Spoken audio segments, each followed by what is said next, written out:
Chers compagnons, je vous salue. Que la paix soit sur vous et sur vos familles.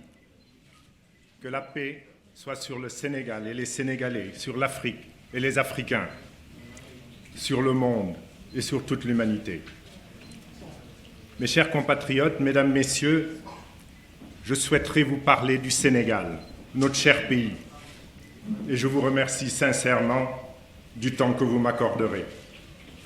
Je m'exprime en mon nom, bien sûr, et au nom de mes compagnons qui m'ont accordé leur confiance en me chargeant de diriger notre formation politique, l'Alliance pour la citoyenneté et le travail, l'ACT.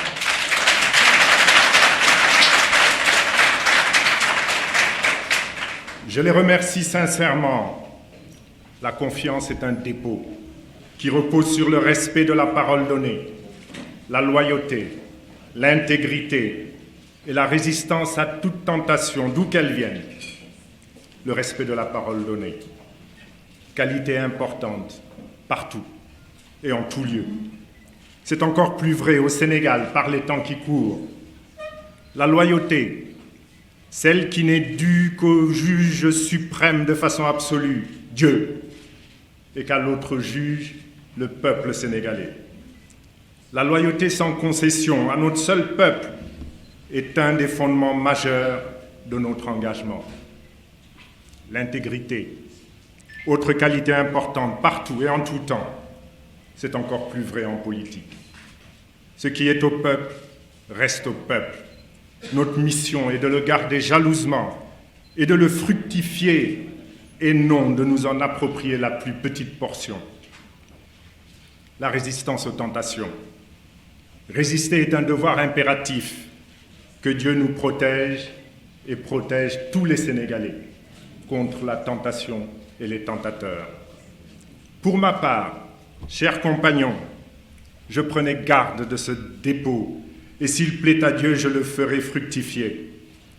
Et en ce moment me viennent à l'esprit les paroles d'un illustre vieil homme d'Arabie que ses pères venaient de porter à leur tête. Il avait dit « Si j'agis en bien, aidez-moi, et si je n'agis pas en bien, alors corrigez-moi. » Je fais mienne ces paroles. Mes chers compatriotes, nous avons décidé, par devoir et par volonté, mes compagnons et moi, de nous mettre résolument au service du Sénégal, l'essentiel. Par volonté d'être utile à notre cher Sénégal et par devoir de le servir. Le Sénégal, ce pays que nous mettons au-dessus de tout et auquel nous devons tout. Ce pays que nous n'imaginons que grand et fort. Quand il ne l'est pas, et c'est le cas actuellement, nous souffrons. Nous avons la conviction intime qu'il fait partie des nations choisies par le Seigneur, tant un bon nombre de ses fils et de ses filles ont incarné la grandeur au plus profond de leur être, dans tous les domaines.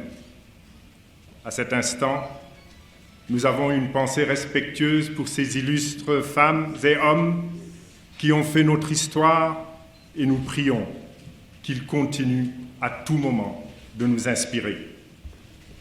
Nous, Sénégalais, devons aujourd'hui non seulement garder jalousement cet héritage, mais le faire fructifier. Ce n'est malheureusement pas toujours le cas. Ce n'est pas le cas parce que le Sénégal va mal sur beaucoup de plans.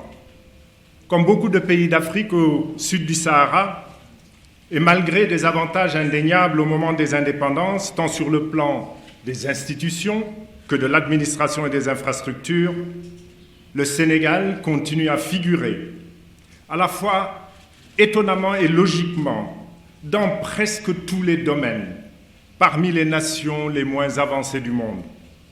Il y a un mal sénégalais qui aurait pu connaître une issue désagréable depuis longtemps, n'eût été la grande maturité de notre peuple, l'esprit républicain sans faille de nos forces de sécurité et de défense et la sagesse de nos autorités religieuses et coutumières, gardiennes de nos traditions.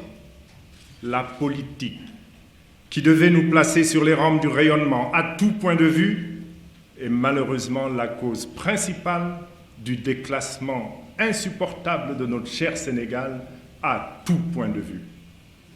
Le mal sénégalais est plurisectoriel. Une société sénégalaise de plus en plus malmenée par la montée des antivaleurs et des comportements destructeurs, malmenée notamment par l'insincérité et le reniement de la parole donnée, l'absence de dignité, le développement de l'irrespect, la dilapidation des deniers publics par des politiciens affairistes, la généralisation de la corruption, la course vers l'argent facile et souvent illicite, le déclassement de la valeur travail. Qui sont les plus grands propagateurs de ces antivaleurs? Sans aucun doute, les politiciens professionnels. Une démocratie abîmée. Abîmée par le viol permanent des principes de la démocratie par ceux qui sont en charge de la défendre. La partialité de l'État en général, celle des médias d'État en particulier, l'utilisation des biens ou moyens publics à des fins vulgairement partisanes, la fraude, la corruption de l'électeur, l'achat des opposants faibles, l'intimidation des opposants jugés récalcitrants, les tentatives ininterrompues d'asservissement de la presse, la soumission au pouvoir exécutif des autres pouvoirs institutionnels. En tant que démocrates, nous constatons avec tristesse et colère que la majorité de notre Assemblée nationale a abdiqué le pouvoir de contrôle et de proposition que le peuple et la Constitution lui a donné et s'est mise aux ordres d'un exécutif obstiné à réduire au silence une opposition trop minoritaire, même si parfois courageuse. Une République blessée, blessée par le mépris des lois, par les professionnels de la politique, la politisation à outrance de l'administration sénégalaise et de la diplomatie, devenue repère de militants politiques et d'obligés, la différence notoire de traitement que l'on soit puissant ou faible, des pratiques qui blessent la République et la menacent. Une jeunesse sénégalaise désespérée, une jeunesse qui se retrouve en grande partie soit rejetée par l'école, soit boudée par le monde du travail. Une jeunesse sénégalaise devenue une proie facile pour toutes les tentations, y compris les plus suicidaires, notamment la prise d'assaut des mères pour fuir vers le mirage européen.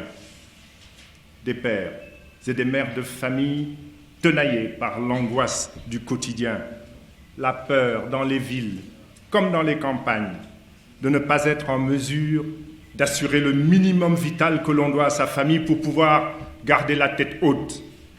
La précarité et l'extrême pauvreté sont tristement partout. Dans ces conditions, il reste aux pères et mères de famille peu d'énergie et de temps pour l'éducation des enfants. Une école paralysée. Une école sénégalaise, particulièrement ces écoles publiques, qui sont dans un état de délabrement, de dénouement et de paralysie, quel que soit le niveau d'enseignement, avec les grèves récurrentes de tous, enseignants, étudiants, personnel administratif et technique de service, occasionnées, il est vrai souvent, par des promesses et engagements non tenus des autorités et parfois impossibles à tenir.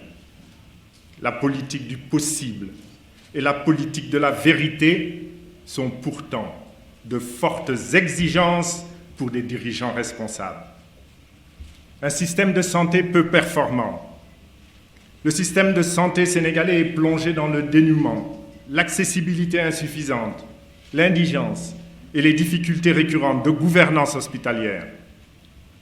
Les Sénégalais ne sont pas correctement soignés. Pendant ce temps, l'élite de ce pays et ses proches se soignent dans des cliniques et hôpitaux les mieux équipés de la planète. Ce n'est pas acceptable.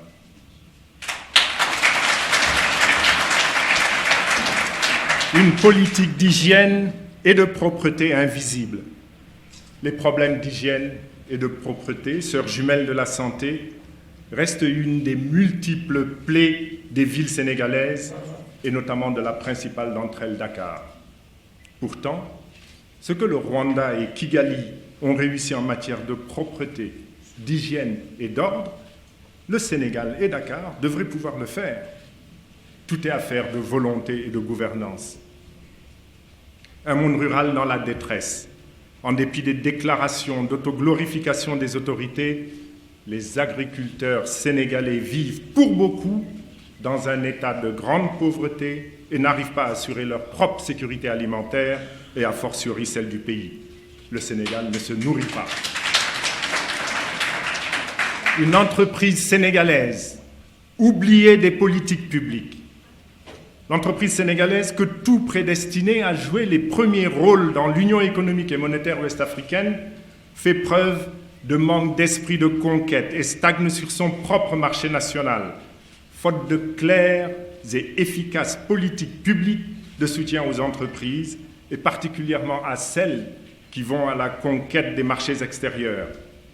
Plus spécifiquement, l'industrie sénégalaise, hier une des plus performantes en Afrique de l'Ouest, semble être entrée aujourd'hui dans un état de somnolence critique au moment où tous les pays voisins mettent en place des politiques propres à redynamiser leur secteur industriel. Malheureusement, le triste et affligeant constat qui vient d'être fait vaut également pour le tourisme ou la pêche. Il vaut aussi pour bien d'autres secteurs. Notre diplomatie est frappée d'inertie. Notre politique culturelle est inexistante. C'est à croire qu'à l'exception de la politique politicienne, dans tout autre domaine, ceux qui nous gouvernent sont tombés dans une profonde léthargie. Les politiciens professionnels, ceux qui vivent matin, midi et soir de la politique, sont la cause du mal sénégalais par leur incapacité notoire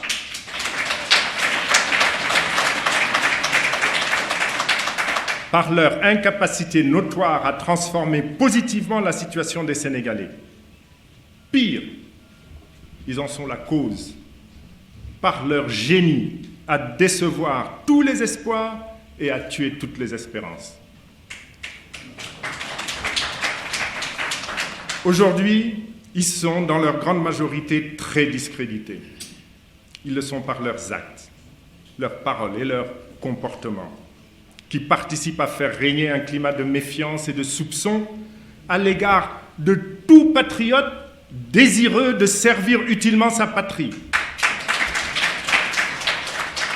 Ils le sont par leurs tentatives d'intimidation et autres stratégies politiciennes de dissuasion destinées à exclure le maximum de citoyens sérieux et honnêtes du jeu politique. Malheureusement, ils y réussissent encore, contraignant certains à renoncer, à abdiquer et à restreindre toute forme d'opposition. Cette anomalie doit être corrigée par des choix d'hommes et de femmes dont on peut s'assurer qu'ils seront justes et bons au regard de leur trajectoire. Ils sont discrédités parce que beaucoup parmi eux s'obstinent à véhiculer des antivaleurs qui sont un poison pour la société et l'économie sénégalaise. Ils sont discrédités parce qu'ils ont transformé la politique sacerdoce en politique politicienne qui n'est de fait qu'un art de tromper le peuple. Pourtant, les vérités qui inquiètent doivent toujours être préférées aux mensonges qui rassurent. Le politicien professionnel n'est qu'au service de lui-même et de ses intérêts personnels, et non de l'intérêt général. Pour lui, la vérité et le vrai varient selon les circonstances. Il adapte ses propos et ses comportements en fonction de ses interlocuteurs. La politique est son seul moyen d'ascension sociale et d'enrichissement. Cet enrichissement est presque toujours illicite. Il a pour seule compétence marginale la politique, son unique terrain de prédilection, et gagne à vouloir y maintenir éternellement notre pays, même en dehors des campagnes électorales et dans l'ignorance de la construction de solutions urgentes aux vrais maux de notre Sénégal. Cette situation doit changer. Le changement c'est le retour à la politique sacerdoce. Le changement, c'est la réappropriation de la politique par les citoyens. Pour ce faire, nous tous, citoyens et patriotes, lassés de la politique politicienne et des politiciens professionnels, devons nous retrouver dans un mouvement politique différent, un véhicule nouveau qui nous conduira vers le renouveau, vers la politique autrement. Ce véhicule est l'acte.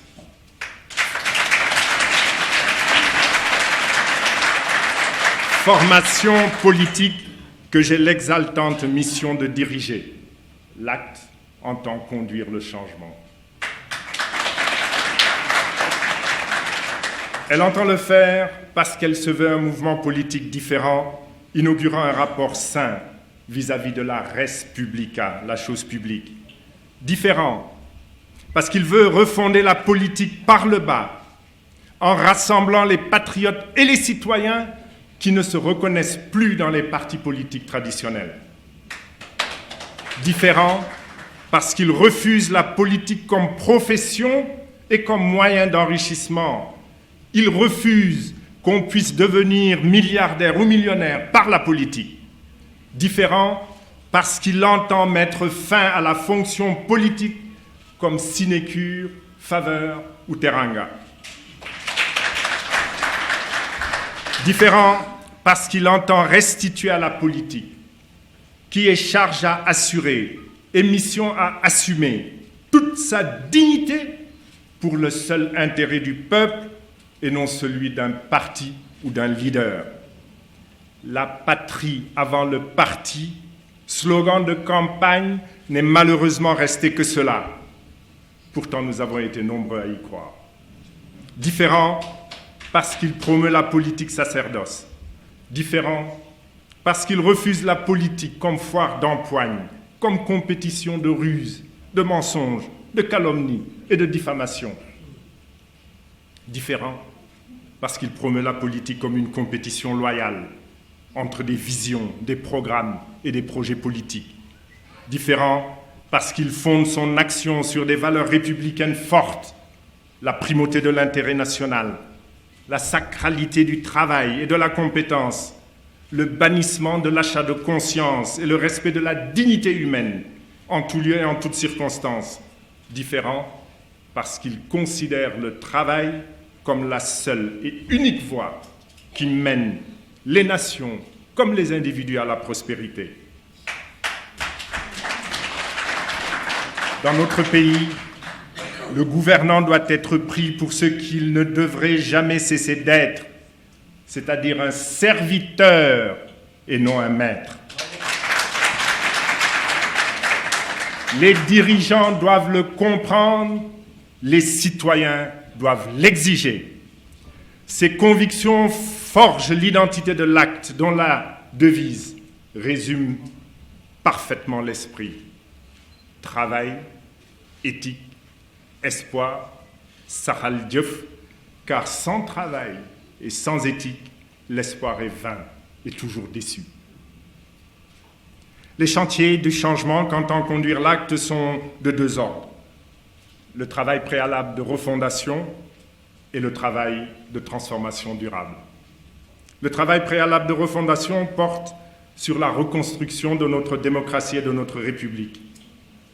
L'instauration d'un État impartial et d'institutions indépendantes est une ardente obligation pour l'acte.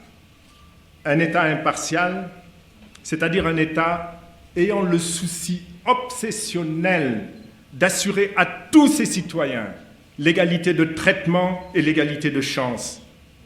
Un État qui ne cherche pas à faire taire par tous les moyens les voix discordantes. Un État qui ne crée pas les conditions inacceptables d'abus de pouvoir par l'exécutif. La mise en place d'une administration dépolitisée et tournée vers le développement. La fin d'une administration et d'une diplomatie confisquée par les militants politiques est un impératif catégorique. La politisation à outrance a affaibli notre administration et notre économie. Elle a réduit l'efficacité des politiques publiques.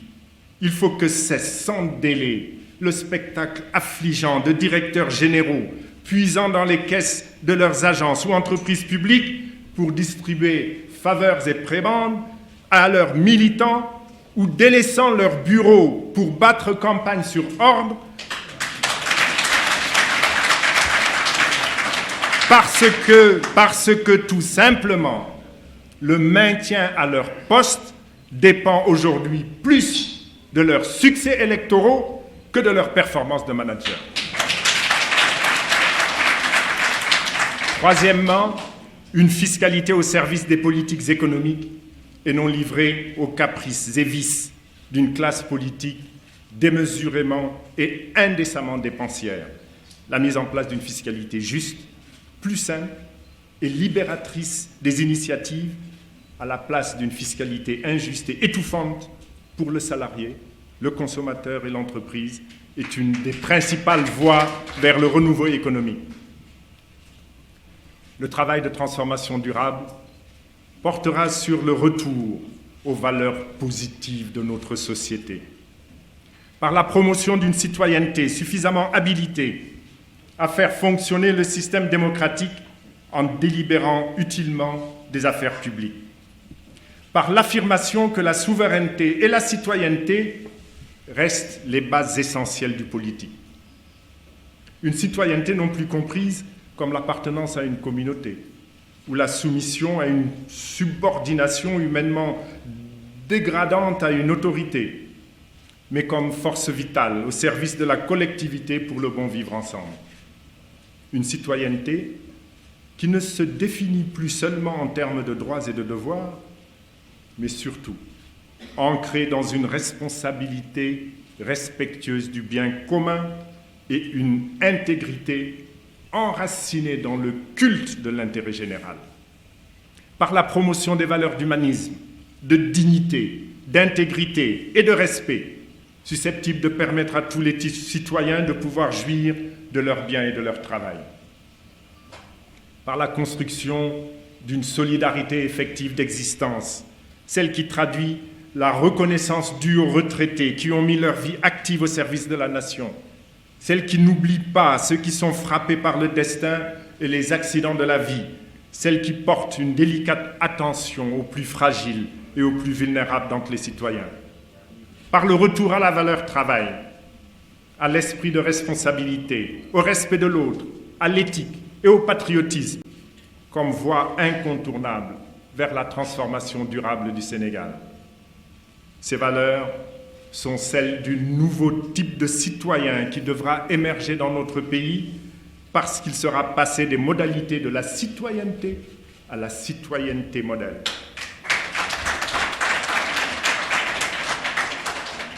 Mais il ne suffit pas de faire émerger un nouveau type de citoyen. Il nous est indispensable d'avoir un nouveau type de dirigeant qui, en phase avec le peuple, conduira l'œuvre collective de transformation sociale, politique et économique. La mise en place d'une école de qualité et ouverte à tous, une école qui favorise l'excellence, une école qui accompagne et réoriente plus qu'elle ne rejette, une école en prise sur le réel, dont les contenus en programme seront revisités et qui valorise la formation technique et professionnelle, une formation au service de l'insertion professionnelle des jeunes. Un système de santé performant et accessible à tous. Se soigner et bien se soigner près de chez soi est un droit pour chaque Sénégalais. C'est un droit, l'acte entend en faire une priorité, une réalité. La santé est un bien précieux pour tous, puissant comme faible. Une économie plus dynamique, plus compétitive, plus inclusive et mieux intégrée à la sous-région. Une politique économique encourageant l'entreprise, lieu principal de richesse de création de la richesse nationale, de performance et de conquête au service d'une solidarité interne et nationale. Une politique économique soutenant les initiatives entrepreneuriales, TPE et PME, pourvoyeuses d'emplois et de revenus, notamment celles initiées par les femmes et les jeunes, indispensables pionniers de notre développement.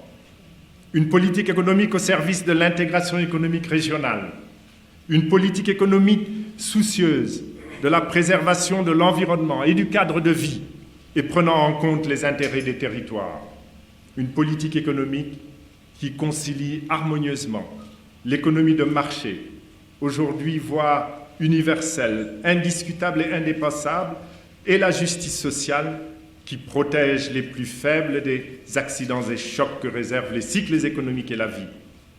C'est seulement en ce moment-là que l'émergence économique, aujourd'hui slogan de meeting pour militants politiques, deviendra possible. Une agriculture moderne et rémunératrice, une agriculture modernisée qui nourrit et rémunère correctement les cultivateurs, les éleveurs et les pêcheurs, qui nourrit les Sénégalais et exporte ses excédents. C'est possible. D'autres pays l'ont fait, le Sénégal le fera et l'espoir renaîtra.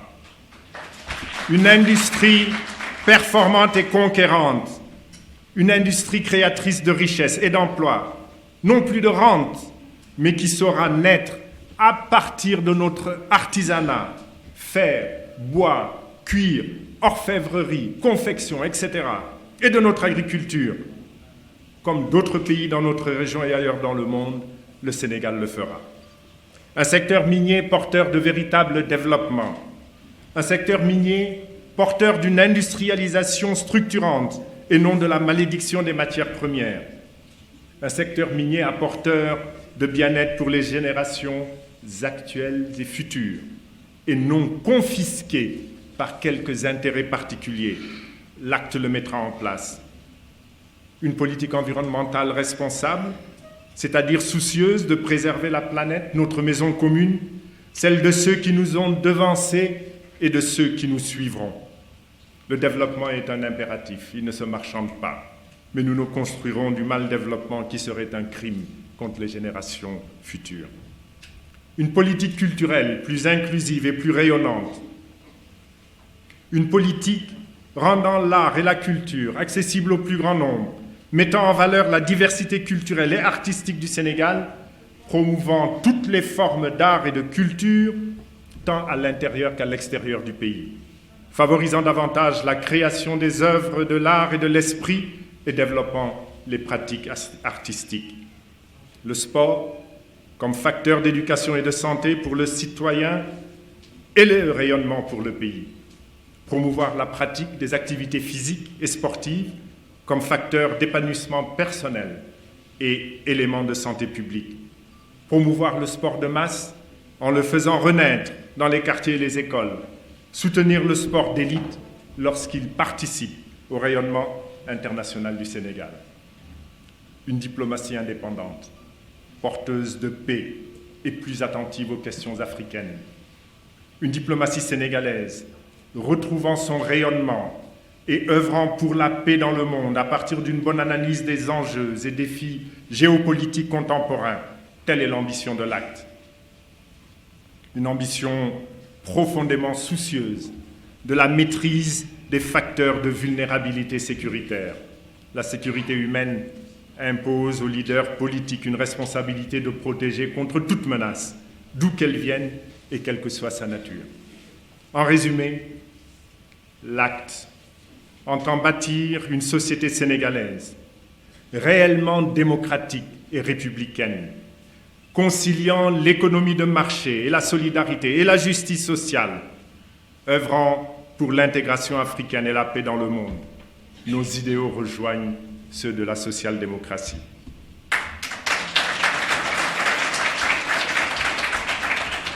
L'acte invite avec empressement les Sénégalais à cultiver et vivre intensément 4 amours. L'amour de la patrie, l'amour des lois, l'amour du travail et l'amour de ses semblables. L'amour de la patrie qui nous fait placer ses intérêts au-dessus de tout autre intérêt. L'amour des lois qui nous les fait respecter, qu'elles nous soient favorables ou pas, pourvu qu'elles soient justes et égales pour tous. L'amour du travail qui nous mène tous à l'excellence et à la prospérité. l'amour de ses semblables qui nous fait détester ce qui les avilit et aimer tout ce qui les grandit. Les antivaleurs avilissent, les valeurs grandissent. L'œuvre de transformation du Sénégal est exaltante, elle est patriotique, elle concerne tous les Sénégalais. C'est pourquoi je m'adresse oralement à eux d'ici, avec vous, comme premier témoin de mes engagements. C'est pourquoi je leur ai adressé la lettre qui figure dans le site internet de notre formation politique et que je vous adresserai, que je vous remettrai dans quelques minutes. Vous, les journalistes présents dans la salle, pour que, comme à l'accoutumée, vous exerciez votre noble et juste mission d'information. Chers compatriotes, le Sénégal peut réaliser cette œuvre de transformation.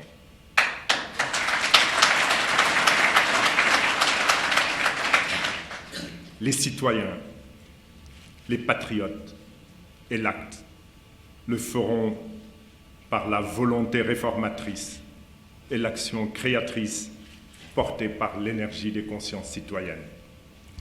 Debout, citoyens, debout, patriotes, pour un Sénégal performant, pour un Sénégal de solidarité, pour un Sénégal grand et respecté, que la paix soit avec vous.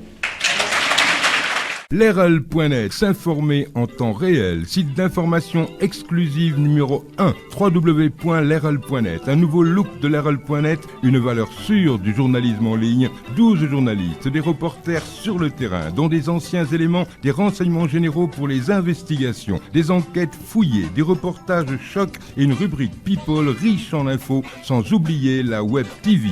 Lerel.net, s'informer en temps réel.